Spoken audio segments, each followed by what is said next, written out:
time to time, I'm asked to go out and look at possible injury from herbicides.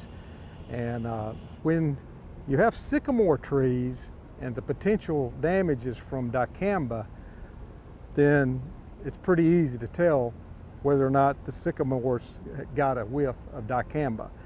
This one got a light whiff. When you see the cupping of the leaves like this, that is a good sign that this tree got a little whiff of dicamba.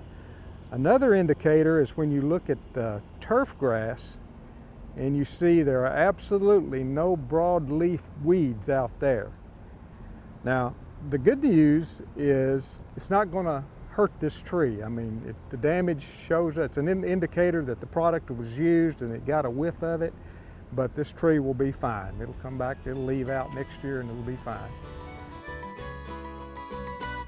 Wow, that was quick. If you want quick gardening tips, just subscribe below.